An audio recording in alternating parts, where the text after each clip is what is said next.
James Harden now. He feels he deserved the MVP award over Steph Curry, telling the NBA.com, quote, "I am the best player in the league. I believe that. I thought I was last year too. I know I was the MVP. That's 100% given all the things that happened last season. Credit the Golden State Warriors for an unbelievable year. They had an unbelievable team, coaching staff, everything. But that award means most valuable to your team. We finished second in the West, which nobody thought we were going to do at the beginning of the year, even when everybody was healthy. We were near the top and having the most injuries. We won our division, in a division where every single team made the playoffs. There's so many factors. I led the league in total points scored, minutes played. Like I said, I'm not taking anything away from Steph, but I felt I deserved the most valuable player." Stephen A., do you have a problem with Harden's comments? Somewhat. I don't want to make a big deal out of it because I do believe he is a superstar. He is big time. He can ball, and he is to be highly respected. Having said that, he's got to kind of get some of his facts straight. Number one, he did not lead the league in minutes played. That would happen to be Jimmy Butler of the Chicago Bulls. That's number one. Number two, when you look at his numbers, 27 and 7, 44% shooting, 37% shooting from three-point range. He was absolutely sensational, particularly when you consider the fact that Dwight Howard missed about 40 games. Ultimately, Patrick Beverley went down. You have to look at it from that perspective, and without a doubt, James Harden carried the Houston Rockets. He is the star of that franchise. He is the star in that city. They go where he takes them. There is no question about it. But let's not think that that is a license to minimize what Steph Curry accomplished. Steph Curry did average 23.7 to James Harden 27.4. But he also averaged more assists, a little bit 7.7 as opposed to just 7 for Harden. But he also played considerably less minutes. And why was that? Because the Golden State Warriors were annihilating competition while the Houston Rockets, dare we say, made things far more interesting than they needed to be. And if we're also being honest, for the most part, Steph Curry outperformed James Harden in the postseason. Obviously, the votes probably were tallied before that. That had nothing to do with it, but there was confirmation about Steph Curry's value, not just as an individual offensive juggernaut because he's the best marksman, the best sniper that we have seen in NBA history, but also because of the fact that no matter how talented Golden State is, his greatness still managed to shine brightly. And when I look at it from that perspective, as much as I respect the hell out of James Harden because he is to be respected, he is that great, I can't take anything away from what I saw Steph Curry do. Steph Curry boogied on people, shot the lights out, stepped up, exploded. James Harden did his thing, but Steph Curry did his thing as well. And he also made it look a little bit easier. And last but not least, Skip, and this is for you personally because I'm sure you'll appreciate what I'm about to say to you.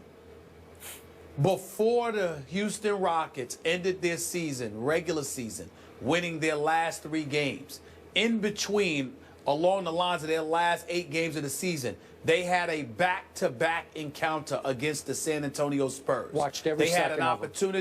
They had an opportunity to lock in a number 2 seed, okay? And even though they ultimately ended up getting it because the Clippers flopped, James Harden shot 40% in one game and shot like 26% in another. Yep. They lost both games to the San Antonio Spurs. And this is when he and Steph Curry would nip and tuck for the league MVP honors, when all of us were going back and forth saying, wait a minute, we gonna see something.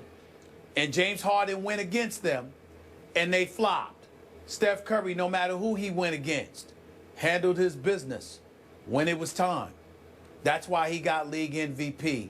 I think he deserved it, and although I respect the hell out of James Harden for feeling otherwise, because his talents mandate that he feels that way, he should feel that way, I personally believe he's incorrect. I think Steph Curry got the award that he deserved, and I don't think it was right for the Players Association with their award ceremony to give that MVP trophy to James Harden, that Players Trophy. I thought that was at least somewhat disrespectful to Steph Curry. Okay, quick thoughts on the two San Antonio games. James Harden got Kawhi'd in both games, as in Kawhi Leonard. I know that. Okay, so I did not hold those two games against Harden in the big picture, like when we're talking about who's the MVP, and I think you and I agreed that he had a strong case for MVP. We both, in the end, maybe me a little ahead of you. I was a Steph guy. You hung in for a while with Harden, and you made a good case, and then in the end you said, no, it's Steph. But here's my problem with your problem with this. It just seems hypercritical, and we know on this show you're the one who's always hypercritical of NBA stars. I'm always the objective one and the reasoned one, right? But to me, in this case, you know, you're being hypercritical because I don't have any problem with what James Harden said. What do you want him to say? And I do think he was empowered by the Players Award. I think, you know, it rebuilt some of his confidence and his faith in himself and the league, because all of his brothers in the league, or who I still don't know exactly who votes on the Players Award, but somehow he was selected as their MVP, and I think it meant a lot to him. So it made him feel strongly enough to say, hey, I still think I'm the best player in the league. I got no problem with that.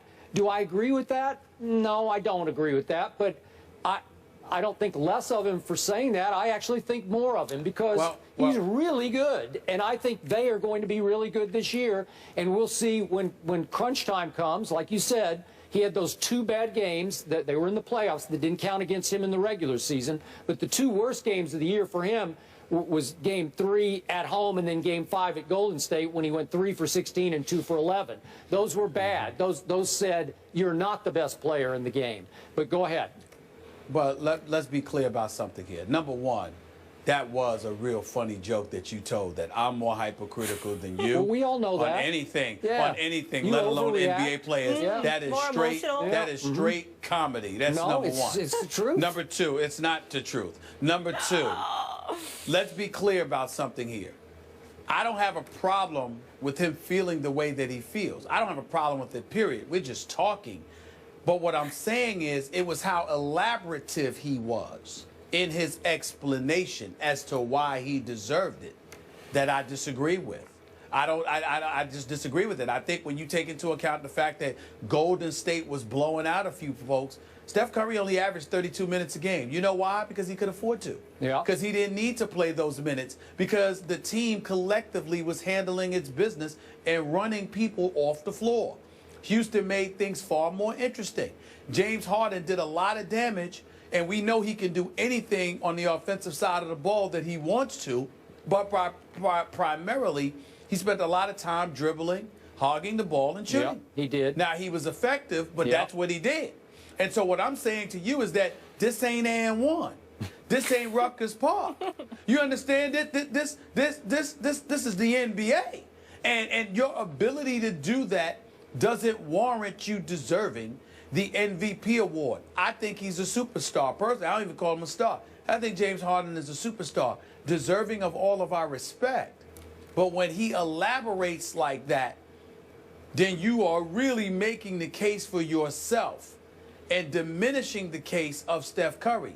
And I don't believe you can diminish the case of Steph Curry. And he didn't disrespect Steph Curry in any way. I'm not trying to say he did that.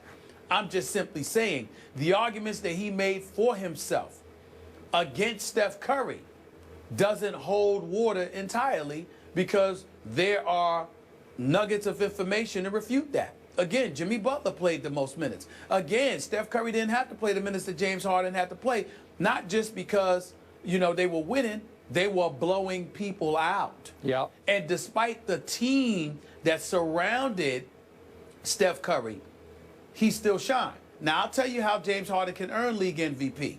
He doesn't get to hog the ball if Ty Lawson's on the team with him, which he is now. Because Ty Lawson can ball. And Ty Lawson is a point guard. He get his personal life in order, and we all pray that he will because he's a good guy.